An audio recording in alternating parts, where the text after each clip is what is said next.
훈련병 박지훈은 어색한 군복을 입고 낯선 내무반에 들어섰다. 2023년 대학교 2학년을 마치고 잠시 학업을 중단한 채 대한민국 육군 신병교육대에 입소한 것이다. 부잣집 외아들로 곱게 자란 지훈에게 군대는 낯설고 두려운 곳이었다. 훈련소는 시끌벅적하고 혼란스러웠다. 여기저기서 들려오는 고함 소리와 군홧발 소리, 빡빡머리 훈련병들의 굳은 표정은 지훈을 더욱 긴장하게 만들었다. 야, 너 거기 멍하니 서 있지 말고 빨리빨리 움직여. 갑작스러운 고함 소리에 지훈은 화들짝 놀라 주위를 둘러보았다. 험상궂은 얼굴의 팔뚝에는 문신이 가득한 훈련병이 지훈을 노려보고 있었다. 그는 바로 이 내무반의 짱인 듯한 강태호였다. 죄송합니다. 지훈은 얼떨결에 고개를 숙였다. 태호는 그런 지훈을 비웃으며 지나갔다. 그때 쾌활한 목소리가 들려왔다. 괜찮아? 저 녀석 원래 저래. 신경 쓰지 마. 지훈은 고개를 돌려 자신에게 말을 건 훈련병을 바라보았다. 밝은 미소를 짓고 있는 그는 최민호였다. 민호는 지훈에게 군 생활에 대한 조언을 해주고 함께 훈련을 받으며 빠르게 친해졌다. 하지만 태호의 괴롭힘은 날이 갈수록 심해졌다. 지훈에게 빨래를 시키고 밥을 빼앗고 밤에는 잠을 못 자게 괴롭혔다. 다른 훈련병들도 태호의 눈치를 보며 지훈을 피했다. 지훈은 점점 더 위축되었고 군 생활에 대한 두려움은 커져만 갔다. 지훈아, 이러고 있을 수만은 없어. 차라리 중대장님께 말씀드리는 게 어때? 민호는 답답한 마음에 지훈을 설득했다. 하지만 지훈은 망설였다. 보복이 두려웠고 고자질쟁이라는 낙인이 찍힐까봐 겁이 났다. 하지만 그러면 더 심하게 괴롭힐 거야. 그리고 아무도 내 편을 들어주지 않을 거야. 지훈은 힘없이 중얼거렸다. 민호는 그런 지훈을 안타깝게 바라보았다. 걱정 마. 내가 옆에 있잖아. 우리 몰래 증거를 모아보자. 민호는 지훈을 격려하며 몰래 태호의 괴롭힘을 녹음하고 사진을 찍기 시작했다. 어느 날 태호는 지훈에게 자신의 군화를 닦으라고 명령했다. 지훈은 묵묵히 군화를 닦았다. 하지만 태호는 만족하지 않았다. 야, 똑바로 안 닦아? 너 일부러 그러는 거지? 태호는 지훈의 뺨을 때렸다. 지훈은 입술이 터져 피가 흘렀다. 너 두고 보자. 내가 너 가만 안 둬. 태호는 분을 사귀지 못하고 내무반을 나갔다. 지훈은 혼자 남아 느꼈다. 민호는 태호가 나간 것을 확인하고 지훈에게 다가갔다. 지훈아, 괜찮아? 많이 아프지? 민호는 지훈의 얼굴을 살피며 걱정스럽게 물었다. 지훈은 고개를 저었다. 괜찮아. 이제 정말 안 되겠어. 중대장님께 말씀드려야겠어. 지훈은 결심한 듯 말했다. 민호는 지훈의 손을 잡고 격려했다. 다음날 지훈은 용기를 내어 중대장 이수진 상병을 찾아갔다. 수진은 깐깐하고 FM적인 성격으로 유명했지만 그래도 훈련병들의 고충을 잘 들어주는 편이었다. 무슨 일인가? 박지훈 훈련병? 수진은 지훈을 쳐다보며 물었다. 지훈은 떨리는 목소리로 태호의 괴롭힘에 대해 이야기했다. 하지만 수진은 믿지 않는 눈치였다. 강태호 훈련병이 그럴 리가 없다. 혹시 네가 잘못한 건 아니고? 수진은 의심스러운 표정으로 물었다. 지훈은 답답했다. 정말입니다. 저 말고도 다른 훈련병들도 괴롭힘을 당하고 있습니다. 지훈은 억울함을 호소했다. 수진은 여전히 미심쩍어했지만 일단 알겠다고 하고 지훈을 돌려보냈다. 지훈은 실망했지만 포기하지 않았다. 민호와 함께 계속해서 증거를 모았고 다른 훈련병들에게도 도움을 요청했다. 하지만 대부분의 훈련병들은 태호가 두려워 입을 다물었다. 며칠 후 야간 사격 훈련이 있었다. 지훈은 긴장된 마음으로 사격에 임했다. 하지만 태호는 지훈의 뒤에서 계속해서 시비를 걸었다. 야, 너 때문에 우리 분대 전체가 얼차려 받게 생겼다. 똑바로 안 해? 태호는 지훈의 등을 발로 찼다. 지훈은 중심을 잃고 넘어질 뻔했다. 그때 수진이 나타났다. 거기 무슨 일이야? 수진은 엄격한 목소리로 물었다. 태호는 당황한 듯 아무 말도 하지 못했다. 수진은 지훈에게 괜찮냐고 물었다. 지훈은 고개를 끄덕였다. 수진은 뭔가 이상하다는 것을 느꼈다. 그는 태호를 따로 불러 조사하기 시작했다. 처음에는 부인하던 태호도 결국 수진의 추궁에 모든 것을 자백했다. 수진은 태호의 괴롭힘이 사실이라는 것을 확인하고 분노했다. 그는 태호에게 엄중한 징계를 내렸다. 그리고 지훈과 다른 훈련병들에게 사과하도록 명령했다. 태호는 고개를 숙이고 지훈에게 다가갔다. 미안하다. 내가 너한테 못할 짓을 했어. 태호는 떨리는 목소리로 말했다. 지훈은 태호를 빤히 쳐다보았다. 분노와 원망보다는 연민의 감정이 느껴졌다. 태호도 결국 힘든 군 생활에 지쳐 잘못된 방식으로 스트레스를 풀었던 것뿐이라는 생각이 들었다. 지훈은 가방에서 편지지 한 장을 꺼내 태호에게 건넸다. 며칠 전 민호와 상의해서 쓴 편지였다.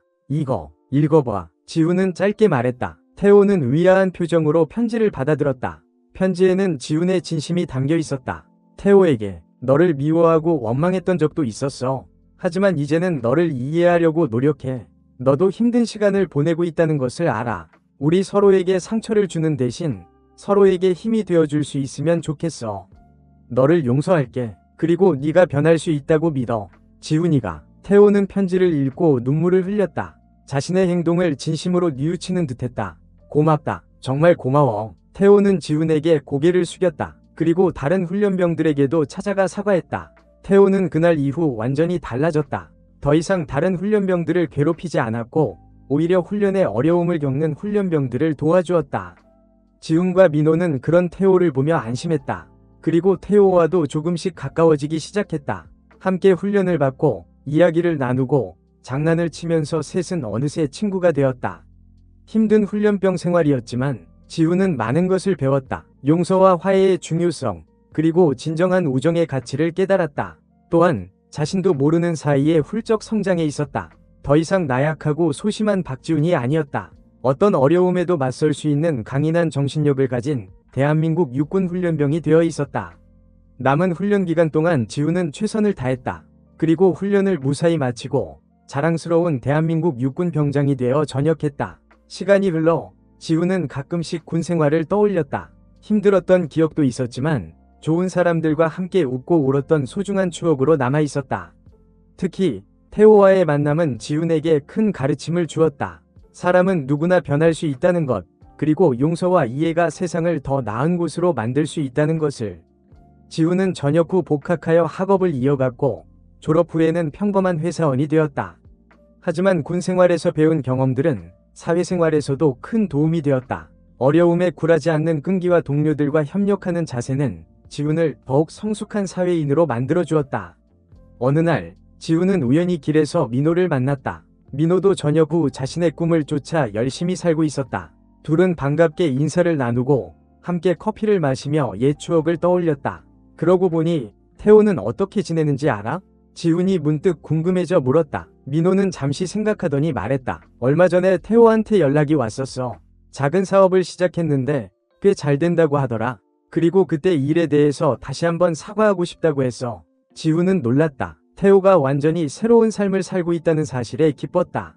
정말? 다행이다. 나도 한번 만나보고 싶네. 지훈은 진심으로 말했다. 민호는 태호의 연락처를 지훈에게 알려주었다. 며칠 후 지훈은 태호에게 전화를 걸었다. 태호는 지훈의 전화를 받고 매우 기뻐했다. 둘은 오랜만에 만나 회포를 풀었다. 태호는 지난날의 잘못을 다시 한번 사과했고 지훈은 진심으로 태호를 용서했다. 그때는 내가 너무 철이 없었어. 너한테 상처 줘서 정말 미안해. 그리고 내 편지 정말 고마웠어. 그 편지 덕분에 내가 변할 수 있었어. 태호는 진지하게 말했다. 지훈은 미소를 지으며 답했다. 괜찮아. 다 지난 일이야. 지금 네가 잘 지내는 모습을 보니 나도 기뻐. 둘은 그 후로도 가끔씩 연락하며 좋은 친구로 지냈다. 군대에서의 만남은 악연으로 시작되었지만 용서와 화해를 통해 소중한 인연으로 이어진 것이다. 지훈은 생각했다. 인생은 참 알 수 없는 것이라고. 때로는 예상치 못한 곳에서 상처를 받기도 하지만 또 예상치 못한 곳에서 위로와 희망을 얻기도 한다.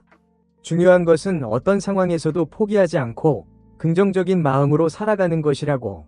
그리고 군 생활은 비록 힘들고 어려운 시간이었지만 지훈에게는 잊지 못할 소중한 경험이었다. 그곳에서 만난 사람들, 그곳에서 배운 교훈들은 지훈의 인생에 큰 영향을 미쳤다. 지훈은 대한민국 육군병장으로 복무했던 자신의 과거를 자랑스럽게 생각했다. 그리고 앞으로도 어떤 어려움이 닥쳐도 꿋꿋하게 헤쳐나갈 것이라고 다짐했다. 시간은 쏜살같이 흘러 지훈도 어느덧 부록의 나이를 바라보게 되었다. 회사의 중견 간부가 된 지훈은 여전히 성실하고 책임감 있는 모습으로 동료들의 신뢰를 얻고 있었다. 가정을 꾸려 어여쁜 딸아이의 아빠가 된 지훈은 가끔 딸에게 군대 이야기를 들려주곤 했다. 물론 태호와의 갈등 같은 어두운 이야기는 빼고 전우들과 함께 훈련받고 웃고 떠들던 즐거운 추억들을 주로 이야기했다. 아빠, 군대가 그렇게 재미있었어요? 딸아이는 초롱초롱한 눈으로 지훈을 바라보며 물었다. 지훈은 미소를 지으며 답했다. 재미있었다기보다는 보람 있었지. 힘든 훈련도 많았지만 그만큼 얻는 것도 많았거든. 아빠는 군대에서 진짜 어른이 된 것 같아. 지우는 딸아이의 머리를 쓰다듬으며 말했다. 딸아이는 아직 군대가 어떤 곳인지 잘 이해하지 못했지만 아빠의 이야기를 듣는 것을 좋아했다. 어느 주말, 지우는 가족과 함께 나들이를 나섰다. 공원에서 즐거운 시간을 보내던 중 지우는 익숙한 얼굴을 발견했다. 저 멀리서 아이와 함께 놀아주고 있는 강태호였다. 태호도 지훈을 알아보고 반갑게 손을 흔들었다. 지훈아, 이게 얼마만이야? 태호는 활짝 웃으며 지훈에게 다가왔다. 둘은 뜨겁게 포옹했다. 태호의 곁에는 귀여운 아들이 있었다. 애가 내 아들이야? 정말 많이 컸네. 지훈은 태호의 아들을 보며 말했다. 태호는 쑥스러운 듯 웃었다. 응, 벌써 7살이야. 시간이 참 빠르지? 태호는 아들의 머리를 쓰다듬으며 말했다. 둘은 벤치에 앉아 이야기를 나누었다. 태호는 작은 인테리어 회사를 운영하고 있었고 사업은 안정적으로 성장하고 있었다. 너 정말 성공했구나. 보기 좋다. 지훈은 진심으로 축하했다. 태호는 겸손하게 답했다. 다 내 덕분이야. 그때 네가 나를 용서해주지 않았다면 나는 지금쯤 어떻게 됐을지 상상도 안 돼. 태호는 지훈을 바라보며 말했다. 지훈은 어깨를 으쓱하며 웃었다. 무슨 소리야. 네가 스스로 변하려고 노력했기 때문에 가능한 일이었지. 둘은 한참 동안 이야기를 나누었다. 군대 이야기, 가족 이야기, 사는 이야기. 시간 가는 줄 모르고 이야기꽃을 피웠다. 해가 질 무렵 지훈과 태호는 아쉬운 작별을 했다. 다음에 또 보자. 연락하고 지내자. 지훈은 태호와 악수를 나누며 말했다. 태호도 고개를 끄덕였다. 그래, 꼭 연락해. 우리 가족끼리 식사라도 한번 하자. 둘은 헤어졌다. 지훈은 가족과 함께 집으로 돌아오는 차 안에서 생각했다. 군대에서의 인연이 이렇게 오랫동안 이어질 줄은 몰랐다고. 그리고 그 인연이 서로에게 긍정적인 영향을 주고 있다는 사실에 감사했다. 지훈은 앞으로도 태호와 좋은 친구로 지낼 것이라고 다짐했다. 그리고 자신의 딸아이에게도 용서와 화해의 중요성을 가르쳐 줄 것이라고 생각했다. 세상은 넓고 사람은 다양하다. 서로 다른 사람들이 만나 갈등을 겪기도 하지만 서로를 이해하고 용서하면 더 나은 세상을 만들 수 있다는 것을